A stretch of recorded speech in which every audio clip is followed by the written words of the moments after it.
सुन्न एकाकी रात्र, साधी सुधी नाही, पावसाळ्याची रात्र.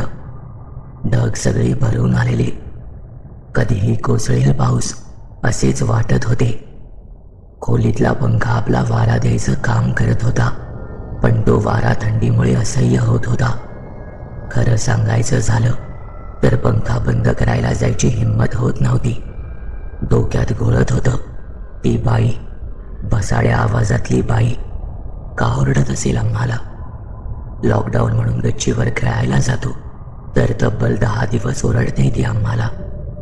आता काय पावसात जायचं खेळायला, तसं यात काही नवल नव्हतं.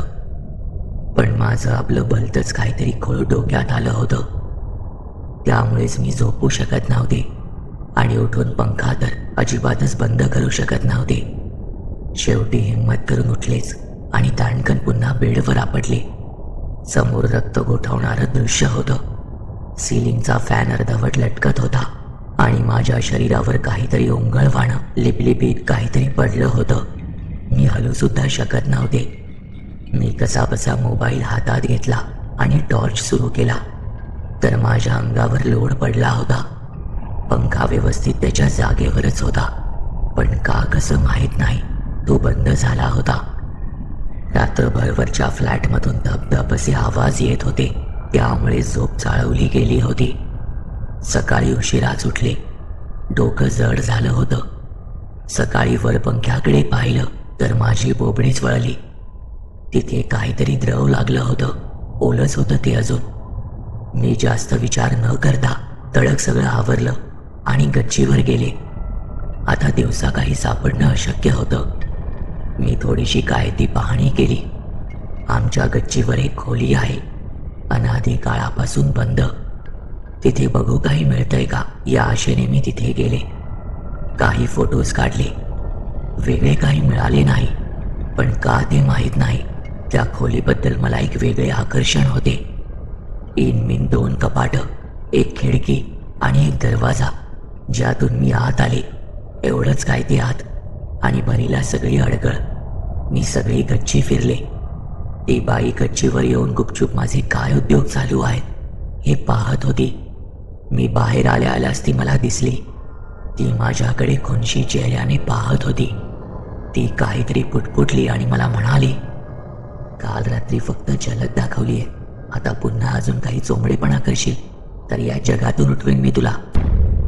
असंच काहीसं बरळली आणि निघून गेली. मी त्या खोलीचे फोटो पाहत बसले होते. तसं काही खास नव्हतं, पण मी त्या फोटोजमुळे संमोहित झाले होते आणि ते फोटो मला त्या खोलीकडे खेचत होते. त्या खोलीत दिवसाही अंधार असायचा. खरं तर या खोलीत आमच्या सोसायटीचं पहिलं ऑफिस होतं, पण नंतर ही खोली म्हणजे अडगळीचे धन होती. माझं संपूर्ण दिवस घरात लक्ष नव्हतं. मी त्या फोटोत असं काही पाहिलं होतं की मला तिथे गेल्यावाचून राहावत नव्हतं. दिसायला खोली साधीच होती, पण फोटोतून ती खूप काही मला सांगून गेली. तिथे अनेक शक्ती वास करत होत्या. त्या फोटोजमध्ये मला काहीतरी काळं पांढरं दुलकट दिसत होतं. चेहरे होते, अवयव होते की अजून काही ते मला माहीत नाही. तिथे गेल्यावर सकाळी मला जळक्या माणसाचा वास आला. मी त्या फोटोत कपाटाखाली जाणारं एक भुयार पाहिलं होतं. मला आता त्याची उत्सुकता लागली होती. मला आठवतंय, माझा भाऊ म्हणाला होता की आपली सोसायटी तयार होण्यापूर्वी इथे एक स्मशान होतं. मला माझ्या सगळ्या प्रश्नांची उत्तरं हवी होती. ती कदाचित त्या भुयारात जाऊन मिळणार होती. आज त्या बाई कुठेतरी गेल्या होत्या आणि त्याचाच फायदा घेऊन मी त्यांच्या घरात शिरले. घरात आल्या आल्या माझ्या नाकात तोच वास शिरला. मी माझा फोन हातात घेतला आणि पटापट फोटो काढू लागले. सध्या मला कोणत्या तरी पॅरानॉर्मल सोसायटीची सदस्य असल्याचं नक्कीच वाटू लागलं होतं. घर पूर्ण नकारात्मक ऊर्जेने भरलं होतं. सगळीकडे अंधारच अंधार होता. तितक्यात आतल्या खोलीतून मला गुरगुरल्याचा आवाज येऊ लागला. मी आत गेले. तसं आत तर काहीच नव्हतं, पण मी माझ्या फोनने खूप काही टिपलं होतं. मी पुन्हा घरी आले. रात्र झाली होती, तशीही मला झोप लागतच नव्हती. आता वरून पुन्हा धबधब आवाज सुरू झाला. मी माझा फोन बघितला. घोस्ट डिटेक्टर ॲपवर मला खूप काही सापडलं होतं. ते घर दुष्ट शक्तींनी भरलं होतं. त्या खोलीत तेच होतं जे त्या रात्री माझ्या अंगावर पडलं होतं. डोळ्यात अंगार, लिबलिबीत शरीराचं धूळ. त्याला चेहरा नाहीच, पण तरीही त्याचं गुरगुरणं अगदीच अनाकलनीय. ही बाई नक्की करते तरी काय हे मला जाणून घ्यायचं होतं. खरं तर माझ्यातलं सगळं अवसानच गळून पडलेलं. कदाचित याची त्या बाईला कुणकुण लागली होती की काय माहीत नाही, पण तो धबधब आवाज आता जोरात यायला लागला होता. कदाचित ते धूळ आमच्या घरात आता शिरकाव करेल असंच वाटत होतं. रात्रभर तो टेबल सरकवल्याचा, धबधब उड्या मारल्याचा आवाज येतच राहिला. सकाळी निरीक्षेने सुटली. रात्रभर जागरण झालं होतं. तो रात्रीचा प्रसंग आठवून अजूनही अंगावर काटा येत होता. रात्री मी फोटो बघता बघता झोपले. कसल्या तरी आवाजाने मला जाग आली. कदाचित तो आवाज पांगोळ्यातून पडणाऱ्या पाण्याचा होता. डोळे किलकिले करून खोलीभर नजर फिरवली. आवाज स्वयंपाकघरातून येत होता. माझी हिंमत नव्हती, पण मी स्वयंपाकघरात गेले. तिथले दृश्य पाहून माझी बोबडीच वळली. तिथे ती बाई उभी होती, काहीतरी करत होती. आई बाबा का उठत नव्हते माहीत नाही. जणू संपूर्ण जग काही काळासाठी थांबून गेलं होतं. आतून भांड्यांचा आवाज येत होता. मी धीर करून आत पाऊल ठेवलं. ती इथे कशी आली होती माहीत नाही, पण समोरचं दृश्य भयानक होतं. सगळीकडे कणकेचा खच पडलेला होता. दिवा बंद होता. लाईट गेले होते की नाही माहीत नाही, पण देवघरातला दिवा सुद्धा बंदच होता. तेलाचा दिवा विझलेला होता. फोनच्या प्रकाशात ती बाई आणि तिने चालवलेले उद्योग मला दिसत होते. ओट्यावर एका परातीत तिने कणिक मळली होती. ती पाठमोरी होती, त्यामुळे चेहरा काही दिसत नव्हता. मी तिच्या जवळ गेले.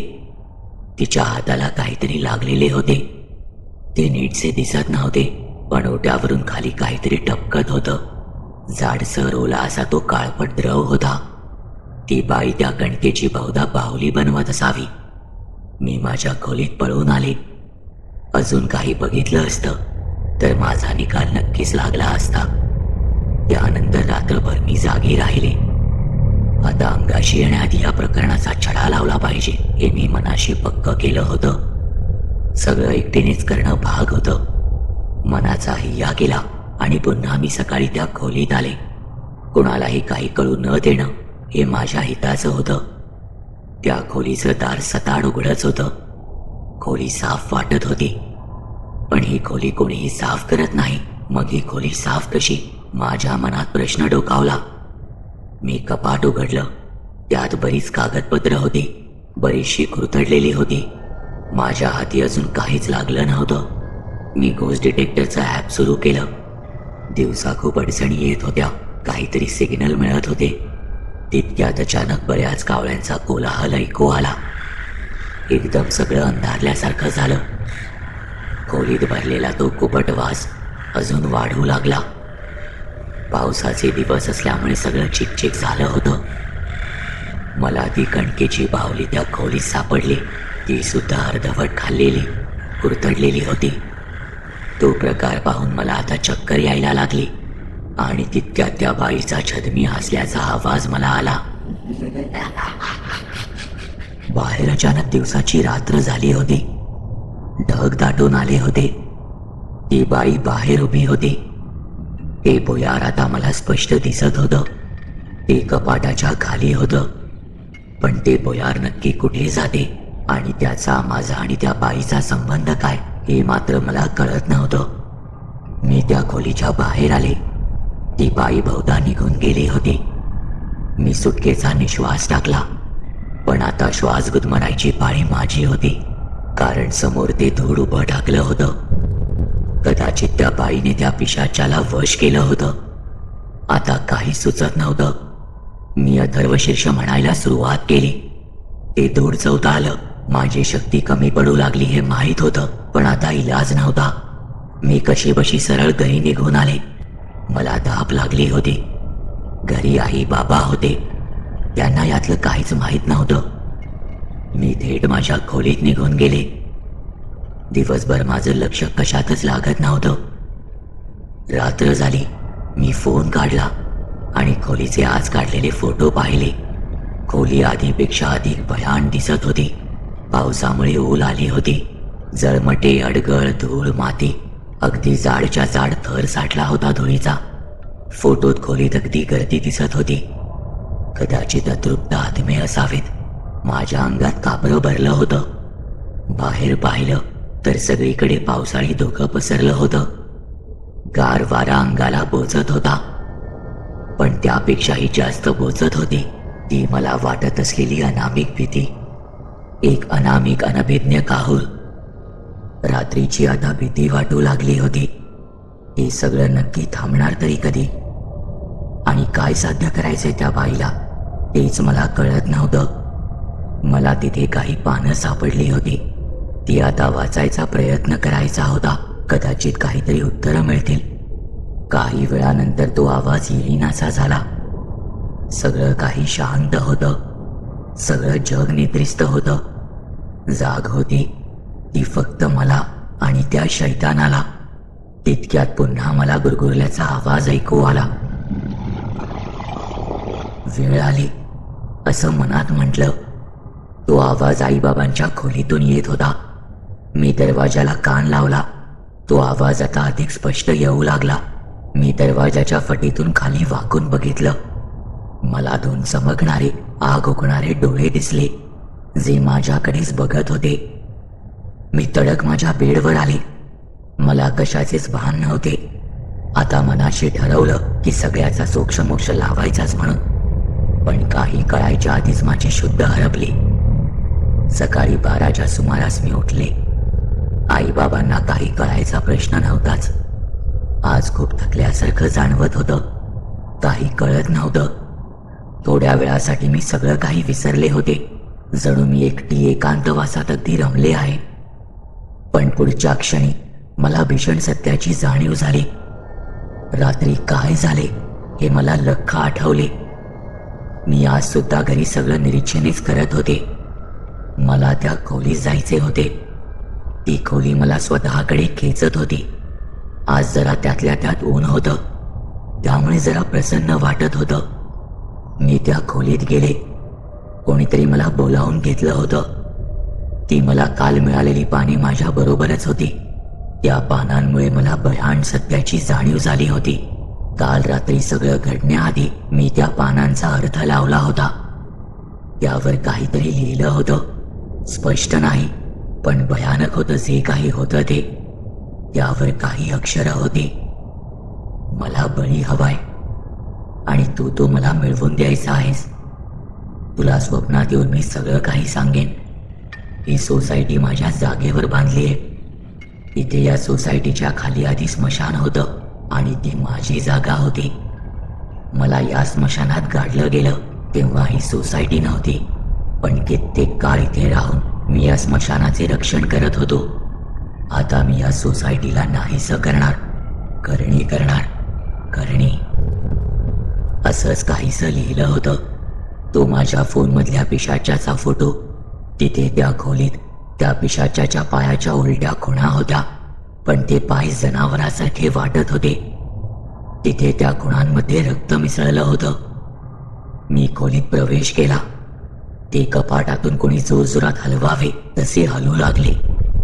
पण आता हे करणे ती बाई का करते हे कळत नव्हतं, कारण ती पानं खूप जुनी वाटत होती. पिवळी पडली होती ती, आणि बऱ्याच प्रमाणात वाळवीची शिकार सुद्धा झाली होती. मी त्या कपाटाकडे गेले. त्या कपाटाचे दार अचानक उघडले. मला काही कळण्याआधी मला त्या कपाटात खेचून घेतलं. ते कपाट नव्हतंच, ते एक खंडर होतं. मला तिथे अस्पष्ट असा कुणाच्या तरी कुजबुजण्याचा आवाज येत होता. मी कान देऊन ऐकत राहिले.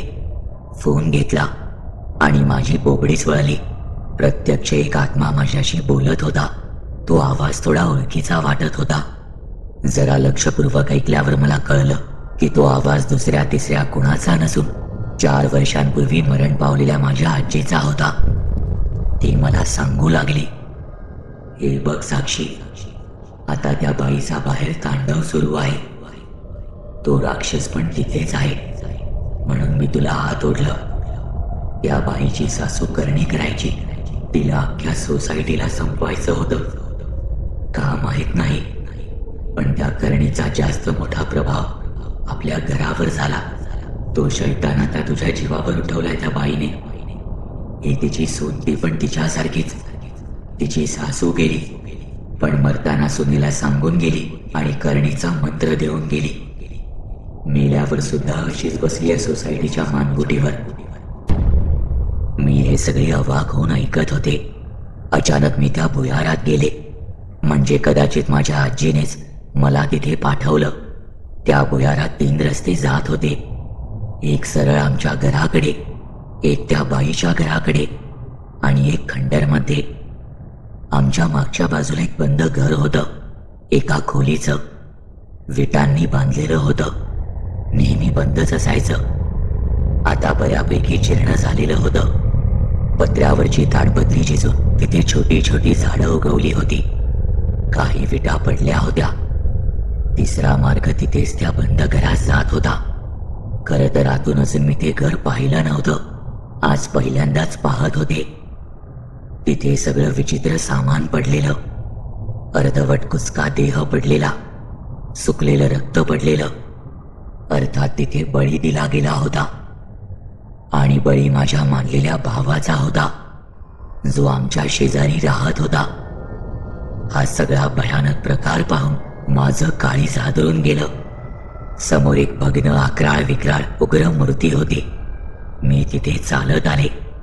तो राक्षसही तिथेच होता. मला काही समजत नव्हतं. त्या राक्षसाला बहुतेक रक्त हवं होतं. तो आता माझ्या दिशेने येऊ लागला. तितक्यात मी एक जीवघेणे दृश्य पाहिले. त्याचं कापलेलं मुंडकं त्याच्याच हातात घेऊन तो माझ्या दिशेने पुढे सरकत होता. त्याची जीभ रसरसत होती माझ्या नरडीचा घोड घेण्यासाठी. मला प्रश्न पडला होता, जर आजी मला सावध करत होती तर तिनेच मला या नरकात का ढकलले? तेवढ्यात एक म्हातारी बाई तिथे प्रकट झाली. तिने माझ्या आजीचे घेतलेले रूप एका क्षणात पालटवले आणि विक्षिप्त छद्मी हसू लागली. ती बाई सुद्धा तिथे आली होती. आता मात्र मला कोणताच मार्ग सापडत नव्हता. मी देवाचा दावा करत डोळे घट्ट मिटून घेतले. आता माझं मरण निश्चित होतं. माझ्या शरीराला उष्णता जाणवत होती. अग्नीच्या ज्वालांचा आवाज येत होता. मी डोळे उघडले. ती बाई, ती म्हातारी समोर बळीची तयारी करत होत्या. दोघींच्याही चेहऱ्यावर हसू होतं, समाधान होतं, एक खुनशी समाधान. मी पुन्हा डोळे मिटले, ते कदाचित न उघडण्यासाठीच. मी डोळे किलकिले करून पाहू लागले. मी सुरक्षित होते, पण माझ्या समोर त्या बाईचाच छिन्न विछिन्न देह पडला होता. तिचे डोळे कुणीतरी काढून घेतले होते. हात पाय दुसरीकडेच होते. तिच्यासोबतची ती म्हातारी बाई गायब झाली होती. समोर रक्ताचा सडा पडला होता. हे असे उलटे फासे कसे उलटले ते कळायला अजूनही काही मार्ग नव्हता. समोरचा अग्निकुंड विझला होता. समोरची मूर्ती सुद्धा दिसत नव्हती. मी आजूबाजूला पाहू लागले, काही सापडत नव्हतं. या सगळ्यात माझ्या मानलेल्या भावाचा नाहक बळी गेला होता. मी दुःखी अंतःकरणाने बाहेर पडायचा मार्ग शोधू लागले. मी मार्ग शोधायला जाणार इतक्यात समोरून एक प्रकाश झोत आला आणि ते धूळ प्रकट झाले. एकदा वाचले, पण आता काय, नक्की काय चाललंय तेच कळत नव्हतं. ते धूळ माझ्या पुढ्यात टाकलं होतं, पण ते काहीच हालचाल करत नव्हतं. मी त्याला नीट निरखून पाहू लागले. त्याचं शरीर अर्ध माणसाचं होतं. त्वचा शरीरावर लोंबकळत होती. कसला तरी आवाज येत होता. ते जे काही होतं ते शांत होतं. मी जराशी पुढे सरसावले. त्या तेजाने माझे डोळे मिटत होते. काही क्षणात माझ्या समोर एक तेजस्वी पुरुष उभा दिसला. मी फोनमधून फोटो काढला तर तो तोच होता. तेच ते धूळ, पण प्रत्यक्ष तो वेगळाच दिसत होता. माझी भीती आता बरीचशी कमी झाली आणि मी धाडसाने पुढे आले. त्या खोलीचं रूपांतर आता एका प्रशस्त खोलीत झालं होतं. तो आता बोलू लागला.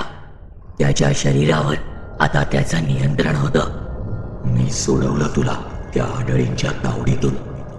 मी त्यांच्यासमोर पिशाच्याचं रूप घेऊन तुला घाबरवत राहिलो, पण त्या आढळींना अख्ख्या सोसायटीचा नाश करायचा होता. ती पत्र, ते विधी सगळी त्यांची चाल होती. या सगळ्याची सुरुवात त्या रात्रीपासून झाली. त्या विधी करत होत्या, चित्रविचित्र मंत्र म्हणत होत्या. मी या सोसायटीचा रक्षक आहे. सोसायटीच्या रक्षणासाठी मला पिशाच्याचं रूप घ्यावं लागलं. त्या आढळी आपल्या या सोसायटीवर करणी करत होत्या. मी पिशाच्या रूपात त्यांच्या समोर प्रकट झालो आणि त्यांना वाटलं की पिशाच त्यांना वश झाले. त्याच्याच भरात त्यांनी एका लहान निष्पाप मुलाचा माझ्या गर्वे बळी घेतला आणि आता या माझ्या हातून झालेल्या पापामुळे मी वर्षोनवर्षे इथे या मृत्यू लोकात कितपत पडणार. मला वाईट वाटत होतं. तो पुरुष पुन्हा त्याच्या पिशाच्या रूपात आला. सोसायटी वाचली होती, पण त्या निष्पाप मुलाचा बळी गेला होता. मी इतक्या वेळ एका खंडरमध्येच अडकले होते आणि याचं मला भानही नव्हतं. ते पिशाच आता माझं गुलाम झालं होतं. बाहेर भयंकर पाऊस पडत होता. कदाचित तोही सोसायटीत कोणाच्याही नकळत झालेल्या कहराला बहुतेक साफ करण्यासाठी बरसत होता. समोरच्या काकू आकांड तांडव करत होत्या, कारण त्यांनी त्यांचा मुलगा गमावला होता. अर्थात हे कसं झालं यापासून त्याही अनभिज्ञ होत्या. आता ऊर बडवून घेण्यावाचून काहीही करू शकत नव्हत्या. ते पिशाच आता अदृश्य झालं. मला वातावरण जरा प्रसन्न वाटू लागलं. मी अचानक त्या खोलीत परत आले. त्या खोलीतली ती अडगळ तशीच होती जशी ती आधी होती. ते भुयार आता कायमस्वरूपी नाहीसे झाले होते. ती पत्र, पानं जळून खाक झाली होती. मला सगळं काही शांत वाटलं. मी काही वेळ तशीच त्या खोलीत बसून राहिले. मला आजीची प्रकर्षाने आठवण येत होती. त्या बायकांच्या करणीमुळेच तिचाही बळी गेला होता. ती गच्ची आता दडपणातून मुक्त झाली होती. मी सहज म्हणून स्वतःचा फोटो काढला आणि मला दिसलं की त्या फोटोतून ती बाई छद्मी हसत होती.